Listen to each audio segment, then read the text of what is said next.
শুধুমাত্র 30 টাকা খরচ করেই বানিয়ে নিলাম নারকেলের বিকল্পে পেঁপে দিয়ে পারফেক্ট এবং সবচেয়ে সহজভাবে নাড়ু। আর এই পদ্ধতিতে নাড়ু তৈরি করে একবার যদি কাউকে খাওয়ান, সে কিন্তু বিশ্বাসই করতে পারবে না এই নাড়ুগুলো নারকেলের পরিবর্তে আপনি পেঁপে দিয়ে তৈরি করেছেন। নাড়ুগুলো তৈরি করার জন্য এখানে আমি 1 কেজি পরিমাণ পেঁপে আগে থেকে খোসা ছাড়িয়ে খুব ভালো করে ধুয়ে নিয়েছি। এখন এগুলোকে গ্রেটারের যে ছোট অংশটা আছে সেটা দিয়ে খুব ভালো করে গ্রেট করে নিতে হবে। আর অবশ্যই পেঁপেগুলোকে আগে থেকে খুব ভালো করে খোসা ছাড়িয়ে ধুয়ে নিতে হবে। আর এগুলো গ্রেট করার পরে দেখুন খানিকটা এরকম একেবারেই কুচানো হবে। সবগুলো পেঁপেকে আমি এভাবে কিন্তু গ্রেট করে অফ ক্যামেরায় 2 থেকে 3 বার নর্মাল পানি দিয়ে ধুয়ে নিয়েছি। এখন এগুলোকে সিদ্ধ করার জন্য একটি প্যানের মধ্যে দিয়ে 3 থেকে 4 টেবিল চামচ পরিমাণ পানি দিয়ে দিলাম।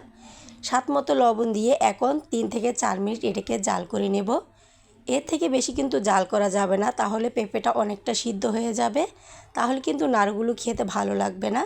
আর আপনাদেরকে দেখিয়ে দিচ্ছি এটা কতটা সিদ্ধ হবে। এখন এগুলোকে নামিয়ে আমি 2-3 বার ঠান্ডা পানি দিয়ে ধুয়ে এভাবে চেপে চেপে পানিটাকে বের করে একটি সাইডে রেখে দেব।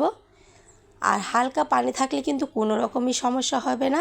সেমভাবে সবগুলো পেঁপেকে এভাবে দেখুন আমি পানি ঝরিয়ে নিয়েছি। নাড়ুগুলো তৈরি করার জন্য একটি প্যানের মধ্যে আমি দিয়ে দিলাম 1 বাটি চিনি, দিয়ে দিলাম 2-3টা এলাচ আর দালচিনি, এতে করে খুব সুন্দর একটা ফ্লেভার আসবে। এখন যতক্ষণ না ক্যারামেলটা তৈরি হচ্ছে ততক্ষণ পর্যন্ত এভাবে অনবরত মিশিয়ে নিতে হবে।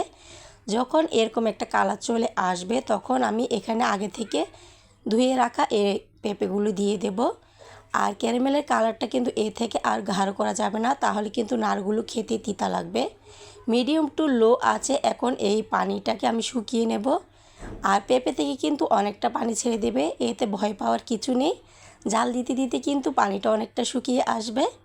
এখন যখন এরকম একটা সুন্দর কালার চলে আসবে 1 টেবিল চামচ পরিমাণ ঘি দিয়ে দিলাম। আর দেখতেই পাচ্ছেন ফুড কালার ছাড়া এই নাড়ুর কালারটা কতটা সুন্দর হচ্ছে। এখন এখান থেকে কিছুটা ডো নিয়ে দেখুন এভাবে যখন হাতে গোলাকার হয়ে যাচ্ছে, এখন এটাকে আমি একটা প্লেটে নামিয়ে নেব। আর এই নাড়ুগুলো কিন্তু গরম অবস্থায় খুবই তাড়াতাড়ি তৈরি করে নিতে হবে, না হলে কিন্তু জমাট বেঁধে যাবে। আর হয়তো দেখতেই পাচ্ছেন খুব সহজে কিন্তু একটি নাড়ু বানিয়ে নিলাম। সেমভাবে সবগুলো নাড়ুই আমি বানিয়ে নিলাম। আর দেখুন মাশাআল্লাহ নাড়ুগুলোর কালারটাও যেমন না সুন্দর হয়েছে, খেতেও কিন্তু অসম্ভব মজার। আশা করি আজকের এই রেসিপিটি আপনাদের খুবই ভালো লেগেছে। ভিডিওটি ভালো লাগলে আমার চ্যানেলটি সাবস্ক্রাইব করে অবশ্যই আমার পাশে থাকবেন। সবাই অনেক বেশি ভালো থাকবেন। আল্লাহ হাফেজ।